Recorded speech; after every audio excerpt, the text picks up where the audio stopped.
Hey guys, welcome to my channel, or welcome back if you are new here. It's been a little bit of a while because I took some time off YouTube to celebrate my 30th birthday, but we're back and today I thought I would do something really fun and a little bit different.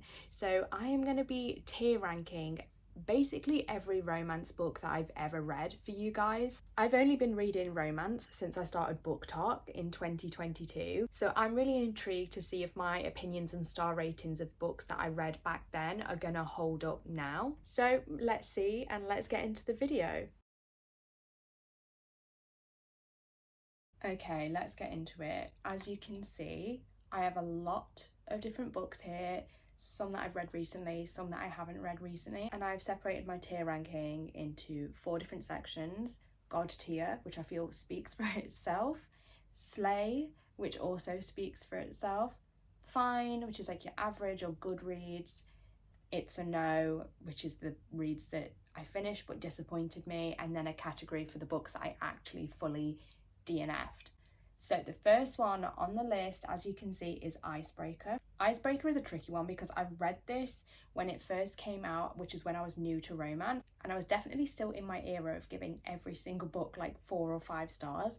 So I gave this 4 stars, but I distinctly remember that I did a voice note ranting to my buddy reading partner, Polly, who is also on Book Talk and Bookstagram, about how stupid the plot was and how cringe it was. So I feel like if I read this now, I would fully hate it, and I have no desire to continue the series. So I'm gonna put this in It's a No. Okay, next on the list is Prickle Island Zoo. This is by an indie author, Ali K Mulford, and it's like a contemporary romance set on this island of this whole family that runs this zoo. It's really diverse, it has great representation, but is it God tier for me? No. And do I kind of think you have to be an animal lover to enjoy it? Yes, maybe. I'd say the whole series, which I have currently read the first 3 books, is like a 4-star series, maybe a 3.75. So I'm gonna go in fine, but it would be, you know, the higher side of fine, maybe. The Lovelight Farm series, I have put the books that I've read on here individually. So rather than rank this one as a series, I'm ranking Lovelight Farms and In the Weeds separately because my ratings for them are quite different. Lovelight Farms is one of my favourite romance books, and it's definitely my favourite Christmas romance. So I'm going to put that one in Slay. Abby Jimenez. This is kind of a series. I know Part of Your World, Yours Truly, and Just for the Summer are technically interconnected standalones, but I don't know if that many people know that, or if that many people read them in order. I don't actually know, so I'm going to do them separately as well, even though I loved all of them. Part of Your World has tropes in that I should actually hate, and I would hate, I think, if any other author did them, but she executes them perfectly, and so this is gonna go in Slay. The Never King. This was one of the first sort of dark romances that I read, recommended from Book Talk, and this really helped me realise that I am not into that as a genre. It is technically like kind of paranormal / fantasy dark romance, but that aspect is minimal if you ask me, and I just could not even make it through 3/4 of this book. I found it so cringe. 0 to 100 real quick. Like, I hated everything about this. It was a DNF. Long Shot by Kennedy Ryan. This one's a tricky one because this book is actually really good. However, it's marketed as a sports romance, forbidden romance, and it has this like frivolous little fluffy description on Amazon, and that's not what the book is at all. It's actually very dark, very harrowing, and very hard to read because it's about a woman's experience with domestic abuse. So her new relationship is forbidden because she's literally being beaten and other things on page quite graphically. So I think the marketing of this book is really, really poor, and that left a bad taste in my mouth, and I ended up giving the book 3.5. If I had gone into this knowing it was more of a contemporary fiction and dealt with some quite heavy subject matter, I think it would have been a stronger read for me. So as it stands, I'm going to put it in fine. Okay, let's talk about the Sinner series by Som Sketcher. This one is another one where each book has a slightly different rating because they are all interconnected standalones that follow 3 different brothers in the mafia. I don't normally like dark romance, but occasionally mafia romance pulls me out of a slump, and this is one of those. Book 1 was my least favourite in the series. It has a seriously cringe use of language without giving anything away. However, that does make sense at the end of the book, which pulls it back slightly. So that one I'm going to put in fine, because it was good enough to make me want to continue the series. Then you get to Sinners Consumed and Sinners Condemned, which were about a second brother. Those ones were so good, so delicious, full of tension, and like I actually think about the love interest in these ones quite a lot, so I'm going to put those 2 in slay.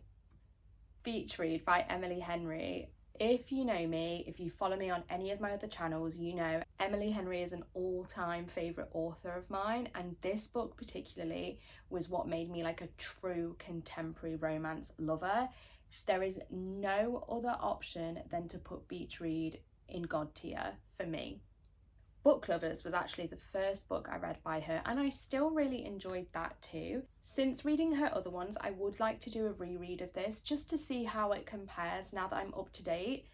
But as it stands, I'm gonna put it on slay because it wasn't quite as good as Beach Read for me.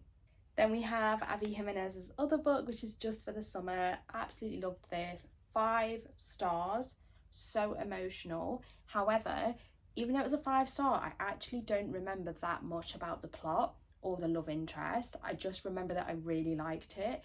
Whereas books that are God tier, I can remember everything about. So even though it's 5 stars, I'm actually going to put it in slay. Okay, now we're coming to an Elle Kennedy series, which is Briar U.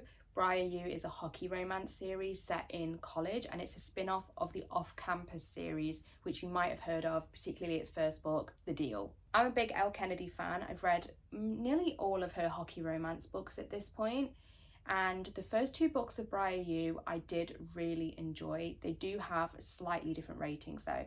The Chase, I would say, is a slay. Really enjoyed the book, didn't love the male love interest the whole way through it, but did really appreciate its representation of ADHD in our female main character. So I'm going to put that one on slay. Then The Risk. At the time, I gave this the same rating as The Chase. However, I think about this book often, and I think about the female main character all the time, and she's definitely one that I relate to.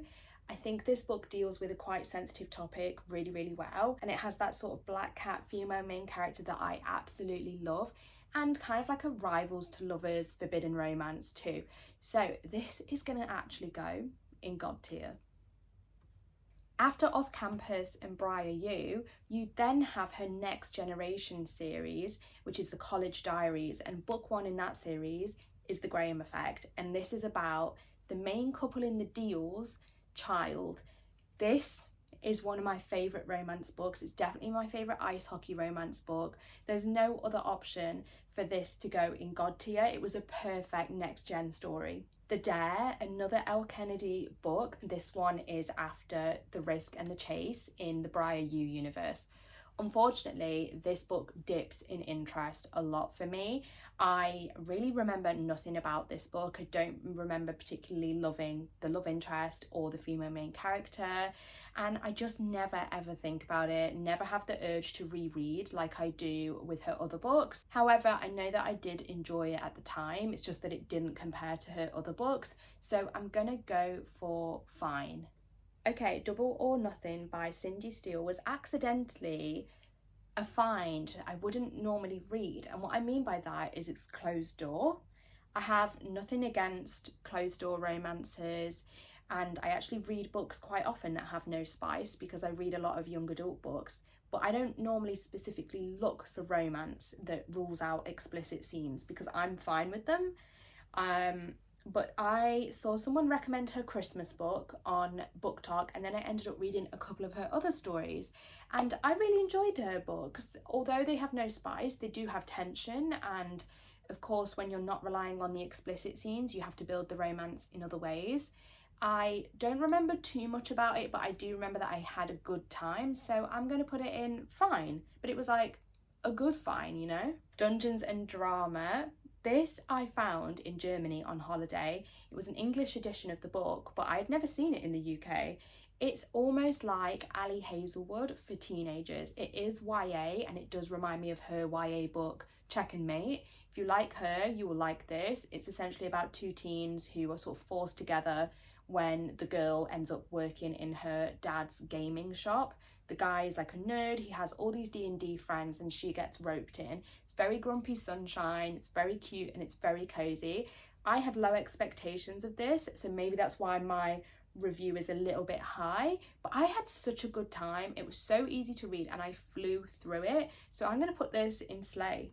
Butcher and Blackbird and Leather and Lark by Bryn Weaver. So I didn't think I was going to like these books because I'm not really a dark romance reader, and that's something I found very early in my romance journey.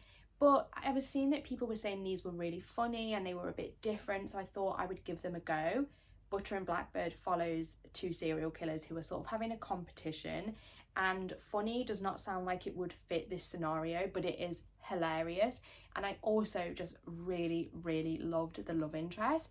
It ended up being a 4.5 star rating for me, which really surprised me, so I'm going to put this in Slay. I do think about it quite a lot. However, her second book, Leather and Lark, which follows the love interest in book one's brother and the main character in book one's best friend, didn't have the same humour for me. It was a bit more melancholic, and that meant it fell into just more of your typical dark romance, and I didn't love it as much, but it was still fine. I finished it, I enjoyed it somewhat. I'm going to put that one in fine. Okay, so now we have a few Emily Henry books coming up again, and she's definitely recently been a bit hit and miss for me. However, one that is hit is Happy Place. This is my favourite contemporary romance book of all time. The tears that I shed at this as a non-crier shocked even myself, so there is no option but to put this in God tier. If you don't know, it's a second chance romance that follows a couple who are forced together as their friends go on this summer vacation and meet up, and it also has this like theme of friendship in general and like navigating that as all of your lives kind of move apart. It feels a little bit like the TV show Friends, so I just loved everything about it. And it also felt like more of a contemporary romance version of Normal People by Sally Rooney, which is my favourite book ever. So all round, it was a win-win for me. Funny Story, however, which was then her release after Happy Place, I didn't love so much. It was good, I enjoyed it. I think I'll always love Emily Henry's writing at the very least, but the plot I didn't find that interesting, and I didn't root for the romance as much as I have in some of her other books. So I'm going to put that in fine, but like a good fine again. Similarly, People We Meet on Vacation, that one is probably my least favourite Emily Henry book, and I think it's most people's just because it's her first book that she published. Obviously it's not going to be as strong as now that her writing has developed. It's a good book, I enjoyed it. Do I ever think about it? No. Would it be one that I would probably reread? I don't think so. So it's going to go in fine. 7 Days in June. Tia Williams is an author I've now read 2 books of, and soon to be a third, I think. 7 Days in June was the first of her books that I read, and again, it's a second chance romance between a woman and a man who knew each other as teenagers and now meet again as adults. And the plot is split dual timeline, so you get a period of 7 days in June in the past, so you can see what unravelled between them and how that has led them to becoming strangers essentially now again in their adult life. It's packed full of really important themes. It's quite sad in places, but it ultimately does also have happiness and humour and a happy ending, like all contemporary romances should, in my opinion. This is an absolute powerhouse of a book. It's one that I recommend to all different types of people. I recommend it frequently because I think it's just beautiful. So I'm going to put that in God tier. We're coming to one of my absolute favourite romance authors now, and that's Ali Hazelwood. Although again, like Emily Henry, she's been a little bit hit and miss for me recently. But The Love Hypothesis was the first one I read by her. I'm sure you don't need me to tell you what that book's about. It's everywhere. Everyone knows it was based on Raylo fan fiction. I loved this when I read it. I haven't reread it since, so it's been like 3 years, I think. And I don't know if I would love it that much anymore. Maybe I would, just because it would have a sense of nostalgia, and I do love some of her other books. But I think I'm going to put it in Slay. Love on the Brain, however, I have reread twice since I read it, because this one is one of my favourite romance books ever. The main character has a form of dysautonomia, which is a health condition I have, so I already have that relatability, but she also has a personality type and interests that are very similar to mine, and I felt like Levi was my perfect man as well. So I loved the romance, and all around the plot was just quite funny, and there's quite a lot of humour in the side characters. It's one of my comfort reads. If I don't know what to read, or I'm in a slump, or I just want something cosy when I'm feeling down, I do a reread of this via audio. So of course it's gonna go in God tier. Deep End was a slightly unusual experience in that when I read it, I really enjoyed it. But once I finished, I saw a bunch of negative reviews talking about all the problems with the book. And as people were discussing their problems with it, I was like, yeah, that's so true. Yep, that's right. Oh my gosh, yes, that is annoying. So then I was like, did I actually enjoy this as much as I thought I did? Am I just rating it high because I read it quickly and because it's an author I already have a bias towards? So I did end up lowering the star rating a bit. Don't get me wrong, I still enjoyed it. Is it her best book though? No, not by any means. So it's gonna go in fine. The Playing for Keeps series by Becca Mack. This is such a hard one, because when I first started reading this and when I got Consider Me, I got it as an ARC back when it first came out as an indie book, so like 3 years ago. And it was one of the first hockey romance books that I read, and the author was so lovely to me, and I just really wanted it and her to do well.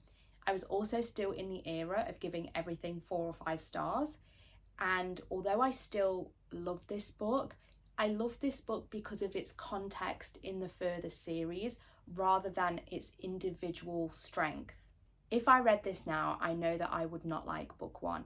And the reason for that is because it is way, way, way too long, and it reads a little bit like Wattpad fiction at times. Do I still love the characters? Yes. Do I think it's hilarious? Yes. And do I think it sets up a great found family for the rest of the series? Yes. But as a first book in the series, and knowing what I know now, I'm gonna put it as, well, I'm torn between it's fine and it's a no. I'm probably going to put it as a no, because I think if I read this now, I would DNF it. However, moving on to Play With Me, which is book 2, this was light years better and had so much like humour. I laughed out loud so much on this one. So this one I'm going to put as a slay. And then Unravel Me, which is book 3, loved it, but I didn't love it for its romance. The romance was everything I hate in terms of tropes. Insta love, like so fast, and then it was too long again. But the storyline outside of the romance, so like all the found family scenes and then the storyline with foster care, absolutely loved, and this book made me sob. So I'm gonna put it in it's fine, but like the good end of it's fine. Fall With Me, which is book 4, is so good. That is definitely by far my favourite in the series. It has a great romance. It's an interracial relationship which is explored really well. There is really funny moments with the whole group again and the found family. Just everything about this one was perfect for me. Loved it. Was it still cringe? Yes, but like cringe in a funny way. So this is God tier for me, honestly. So now we're coming back to the off-campus series, which is the Elle Kennedy books I was talking about earlier, which is a predecessor to the Briar U series and like the original ice hockey romance books. The Deal was the first ever ice hockey romance book I read, and now everything has a lot to live up to, because this book follows 2 main characters from completely different sort of social groups in college. One's a very introverted musician and the other's star, you know, athlete, very cocky, very arrogant. But they both have some really, you know, not so nice personal things happening to them, like SA and domestic violence. And I thought those topics were delved into really well and handled very sensitively. So The Deal is a God tier one for me, honestly. Then you come on to her other books, which I actually love all of the books in the off-campus series, but The Deal is definitely the strongest. So the other 3, The Mistake, The Score and The Goal, are all going to go in Slay. The Play, which is the final book by Ella Kennedy in the Briar U series. I remember nothing about this, not a damn thing, and I remember being so bored while I was listening to it on audio and just constantly drifting away. I definitely think the last 2 books in the Briar U series are nowhere near as strong as some of her other books. I'm actually going to put this one in It's a No. Ice Planet Barbarians. One summer I was in a slump and my BookTok curiosity got the best of me, and I binge read books 1 to 3. I had a great time while I was reading them, mainly because it was so wild and so outrageous and I hadn't read anything like them, and I was just like, what is going on? And they were so addictive that it just pulled me out of this slump. However, when I got to book 3, I was like, okay, it's all the same plot now, like, there's nothing new happening. There definitely doesn't need to be like 30 something books in this series. So as a series, I'm going to go with It's Fine, but kind of on the lower side of It's Fine. First Time Caller by B.K. Borison. I was so excited for this, and I actually had an arc of it because it's inspired by the 90s film Sleepless in Seattle, which I love. And of course, she's the author of Lovelight Farms, which is the book I mentioned earlier, loving. However, unlike apparently everyone else on BookTok and BookTube, I actually didn't love First Time Caller that much. I didn't really feel any connection to the female main character at all. I didn't really care what happened to her. I don't know why, and I don't know where that disconnect comes from. But I also found the middle portion of the book a bit slow. However, I did love the male love interest, and I really liked the sense of found family that the female main character has, and the fact it was a single parent romance. So I'm going to put it in It's Fine. Chestnut Springs by Elsie Silver. This is where I'm potentially going to get in trouble. I DNF'd book 1, Flawless, and then everybody and all my friends were like, no, Heartless is the best one, at least try Heartless. So I read Heartless. I did manage to finish it, but I have never cringed so hard at a book. The love interest steals her panties on page 1. There is so much description of the way her body looks in a purple swimsuit that I feel like I could draw her from memory. There's also a couple of plot holes with the timeline, just saying. So Chestnut Springs, although I DNF book 1, I'm going to put it in It's a No because I did finish book 2.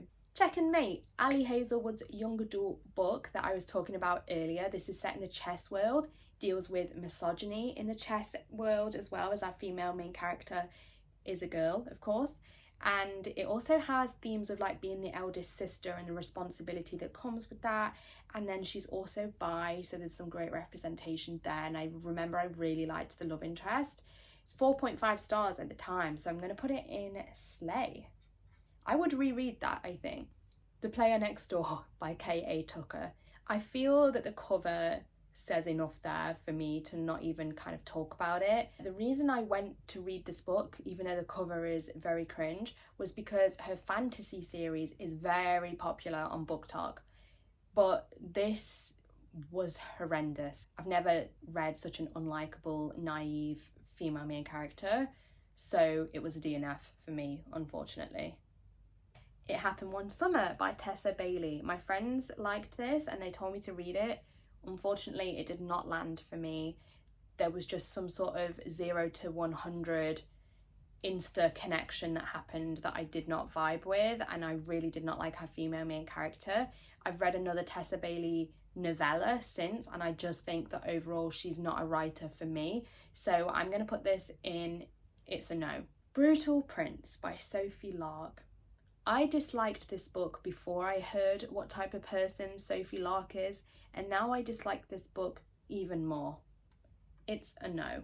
The Magnolia Park series by Jessa Hastings. This is a tricky one because Jessa Hastings has been in a lot of trouble recently. She's done a few questionable things.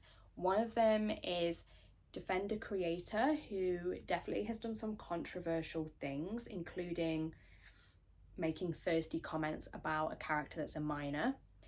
And the second thing is that she's encouraging or defending the use of AI in creative spaces, which I personally do not agree with as someone who is an illustrator.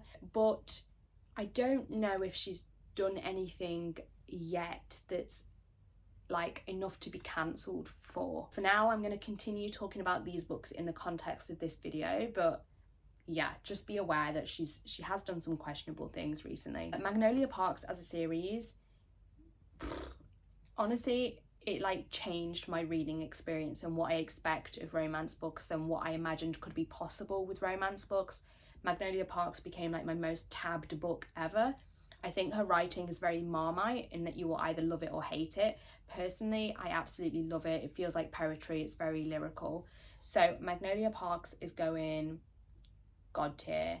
And in fact, I feel like I can just say right now, the next 3 books are also going God tier. So Daisy Hates, Magnolia Parks, No Way Home, and Daisy Hates, The Great Undoing, all going in God tier.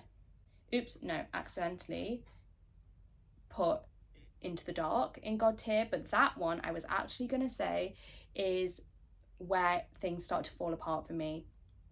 This book was so repetitive and so long, and it ended in a way that I didn't love. So this one is just going to go in fine. I was actually really annoyed when I read this one at the time. I ended up settling on a 3-star rating.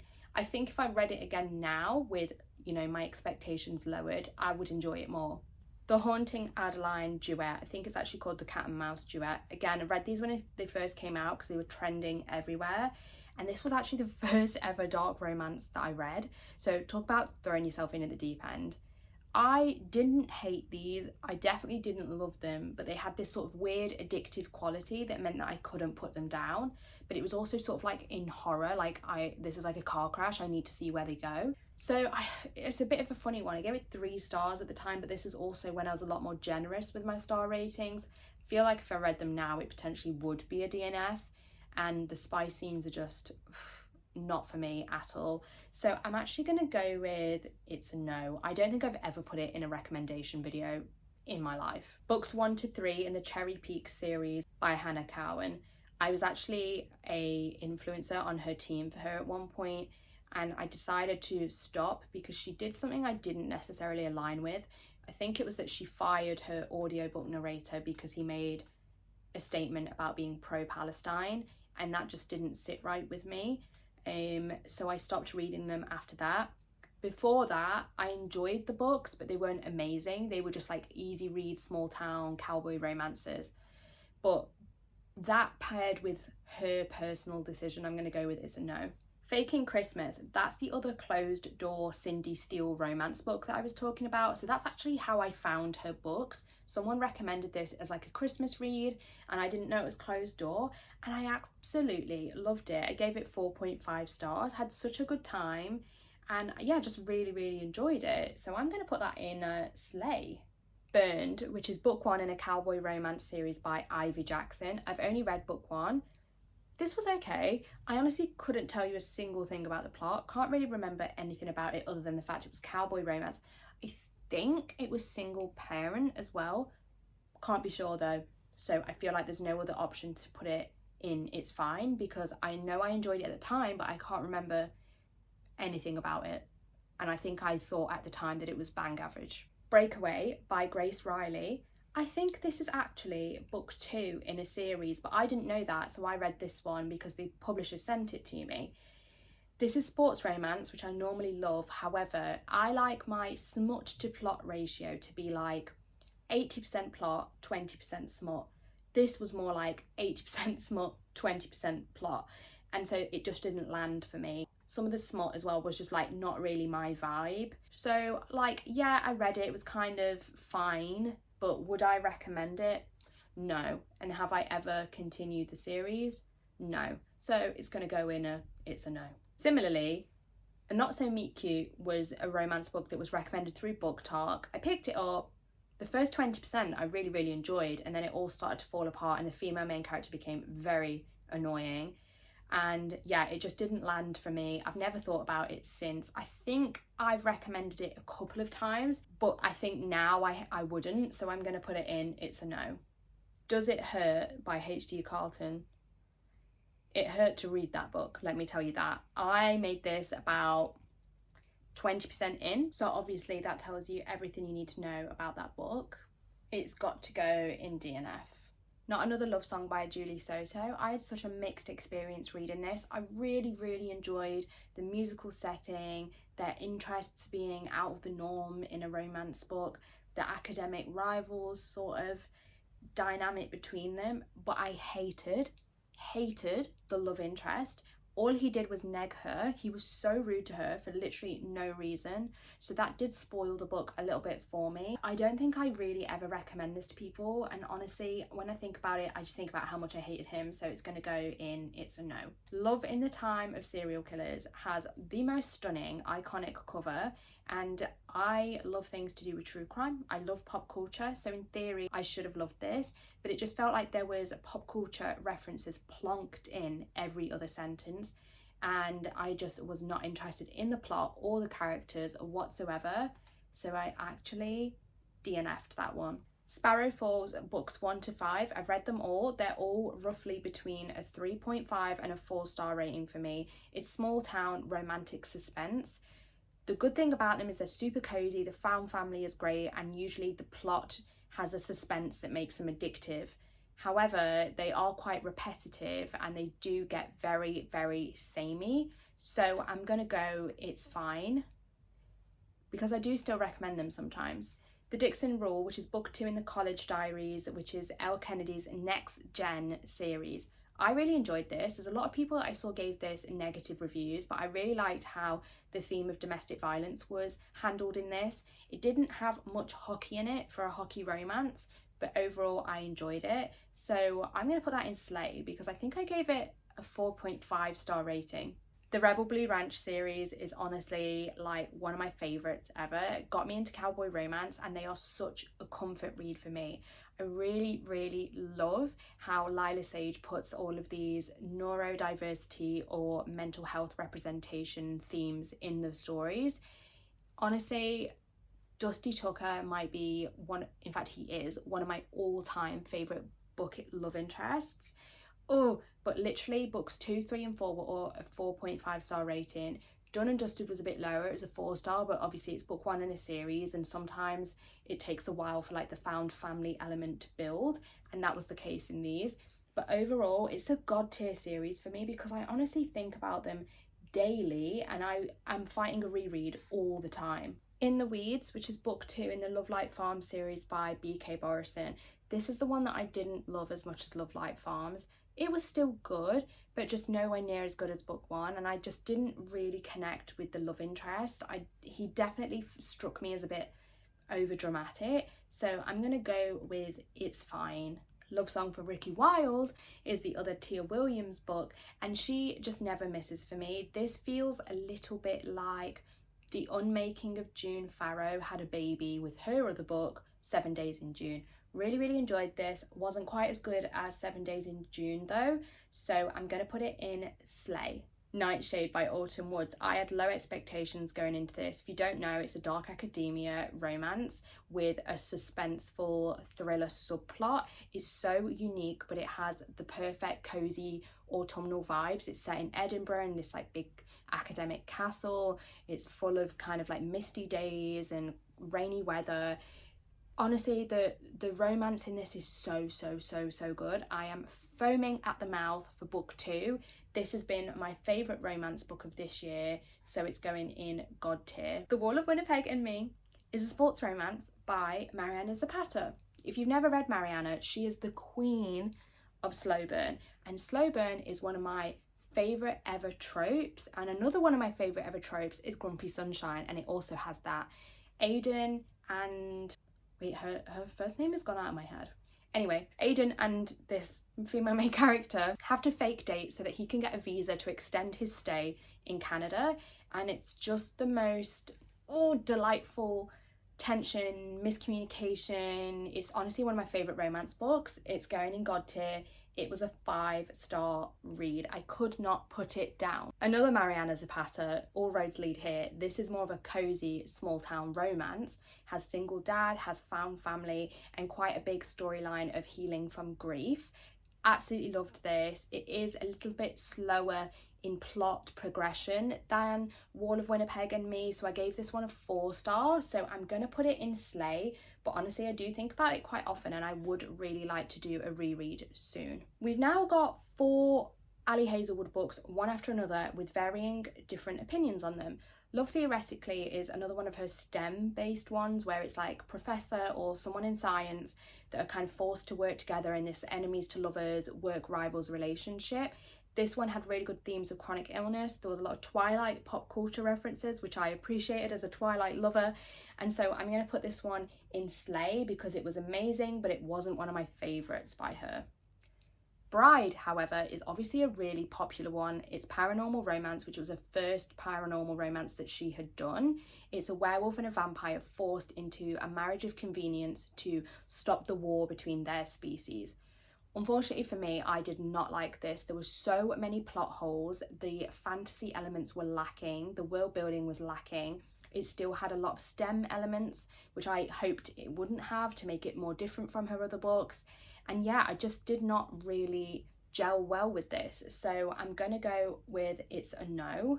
Then we have Not in Love, which is what she describes as an erotic romance. So a little bit different in mood, this one, a bit more somber. It deals with themes of food poverty and childhood neglect and just stuff like that. And it actually is quite sad at times. Really connected with both of the characters in this. Absolutely loved it. Flew through it. Think about it quite often, and I think it even made me cry, so it's going to go in God tier. And then we have Problematic Summer Romance, which is a follow-up to Not in Love about the love interest's sister Maya. This one is an age gap romance, which I can be hit and miss with, but it really does address the power imbalance that can come with that and what can be done about it. So I did appreciate how that was handled. It was fun, it was addictive, but it didn't have the emotional depth of Not in Love. So even though it was a 5-star read, I'm going to put it on Slay. Then we have The Conditions of Will, which is Jessa Hastings' newest book, and it's a standalone. Oh my goodness, if you've seen any of my monthly wrap-ups from this year so far, you'll know I absolutely love this. It's so unique. It has themes of alcoholism, narcissistic families, SA, just so much stuff. Lots of deep spiritual chat about the meaning of religion, which I love. It as an atheist, I find it fascinating. It's just so unique and I think about it quite a lot, and honestly the love interest is one of my favourites ever. Even though Jessa is not in my good books, I have to still put this God tier like Magnolia Parks. Yours Truly by Abby Jimenez. This one's my favourite that she's written that I've read. Chronic illness representation in this is crazily good, so accurate, and that is because Abby has dealt with the very condition that she features in the book herself. So of course there's so much emotional depth to it. She also has large themes of anxiety and mental health in this book, which was the best anxiety representation I have ever read. I just connected with this book so much, and so much emotional depth was packed into such a tiny, plot, tiny book. Honestly, yeah, it has to be God tier for me. I absolutely loved this. Cash by Jessica Peterson. This is book 1 in a cowboy romance series that I have recently read actually. I had super low expectations of this, but it definitely exceeded them. It was a good time. Was it amazing? No, but there was themes in it that were more in depth than I thought there would be. There was a nice sort of like grief theme and like reconciling family relationships, which I appreciated. I do think this might be a case where each book in this series gets better, so I am excited to continue it. So I'm going to put it in fine for now, but I have hopes that the future books may be a little better. I don't know why Haunting Adeline has appeared on here twice, but the next one is How My Neighbour Stole Christmas. Listen guys, I just think Megan Quinn might not be an author for me. I did not like these characters one bit. I didn't really find it funny. I didn't really enjoy the plot. And yeah, it's definitely, I did finish it, but only because it was a book club book and I felt I had to.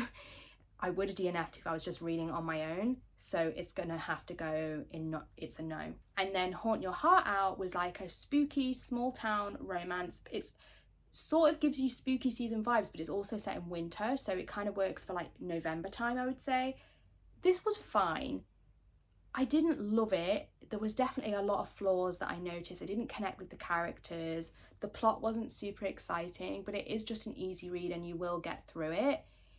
I'm torn between fine and it's a no. I think I'm going to go with it's a no because I don't really remember any of the plot. And I already love spooky stuff, so I should have really already had like a high enjoyment with this, and I just didn't. So yeah, it's a no. But that's the last book. So here's my full ranking, guys. It's pretty full. What do you think? Okay, so that is obviously all my books ranked in the tier ranking system. It's quite interesting to see how many I've got in each layer. And honestly, I forget how many romance books I've read. Hopefully there's some on there that you've not read before, and this gives you a little bit of an idea of my taste of them in case we have similar taste. If there's any you would like to know more about, just let me know and I could point you in the direction of any other videos I have about those books or answer your questions. But otherwise, I will see you next Monday for another video. Thank you so much for watching. Don't forget to like and subscribe, and I will see you then.